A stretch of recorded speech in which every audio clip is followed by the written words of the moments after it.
ನಾನಿಲ್ಲಿ ಜೀರಿಗೆ ಹಾಗೆ ಪೆಪ್ಪರ್ನು ಸಹ ಇದರಲ್ಲಿ ಹಾಕಿದ್ದೀನಿ. ಸ್ವಲ್ಪ ಫ್ರೈ ಮಾಡ್ಕೊಳ್ಳೋಣ. ಫ್ರೈ ಮಾಡಿಟ್ಟಂಥ ಮೆಣಸಿನ್ಕಾಯಿ ಆಮೇಲೆ ಪೆಪ್ಪರು ಆಮೇಲೆ ಜೀರಿಗೆನ ಇವಾಗ ಫ್ರೈ ಮಾಡಿದ್ದೀನಿ. ಇವಾಗ ಇಲ್ಲಿ ಶುಂಠಿ ನಂತರ ಬೆಳ್ಳುಳ್ಳಿ ಅನಂತರ ಅರಿಶಿನ ಕೊಂಬನ್ನ ಇದಕ್ಕೆ ಹಾಕ್ಕೊಳ್ಳೋಣ.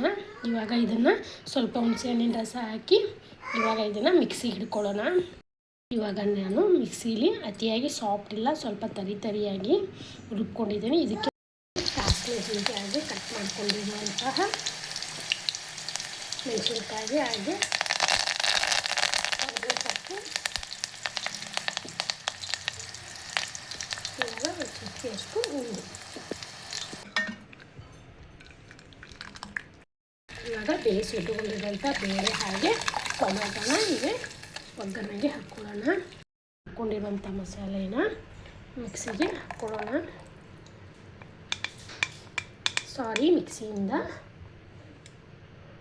ಬೇಳೆ ಕಟ್ಟಿಗೆ ಹಾಕ್ಕೊಂಡು ಇವಾಗ ಸ್ವಲ್ಪ ಹುಣಸೆಹಣ್ಣಿನ ರಸ ಹಾಗೆ ರುಚಿಗೆ ತಕ್ಕಷ್ಟು ಉಪ್ಪನ್ನ ಹಾಕ್ಕೋಬೇಕು.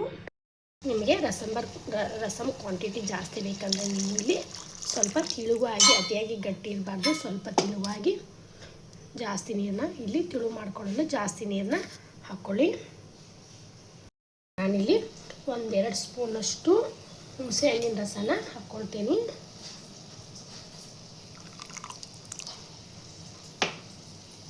ನಾನಿಲ್ಲಿ ರುಚಿಗೆ ತಕ್ಕಷ್ಟು ಉಪ್ಪನ್ನ ಹಾಕ್ಕೊಳ್ತಿದ್ದೀನಿ. ಆಗ ನಾನಿಲ್ಲಿ ಕೊತ್ತಂಬರಿ ಸೊಪ್ಪನ್ನ ಹಾಕ್ಕೊಳ್ತಿದ್ದೀನಿ. ಮೇಲ್ಗಡೆ ನೀವು ಬೇಕಂದರೆ ಹಾಕ್ಕೊಳ್ಳಿ, ಇಲ್ಲಾಂದರೆ ಸ್ಕಿಪ್ ಮಾಡಿ. ನೋಡಿ ಸಿಕ್ಕಾಪಟ್ಟೆ ಸ್ಮೆಲ್ ಬರ್ತಿದೆ. ಹೀಗೆ ಏನಾದರೂ ಉಪ್ಪು ಸ್ವಲ್ಪ ಕಡಿಮೆ ಅನಿಸಿದರೆ ನೀವು ಸ್ವಲ್ಪ ಕೈ ಮೇಲೆ ಹಾಕ್ಕೊಂಡು ಟೇಸ್ಟ್ ಮಾಡಿ ಹೇಳಿ. ಮತ್ತೇನಾದರೂ ಸ್ವಲ್ಪ ಉಪ್ಪು ಬೇಕಂದರೆ ನೀವು ಆ್ಯಡ್ ಮಾಡ್ಕೋಬೋದು.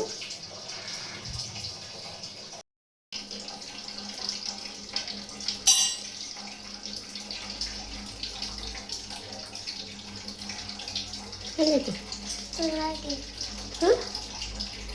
ಚೆನ್ನಾಗಿ ಉಪ್ಪು ಖಾರ ಕರೆಕ್ಟ್ ಐತಿ.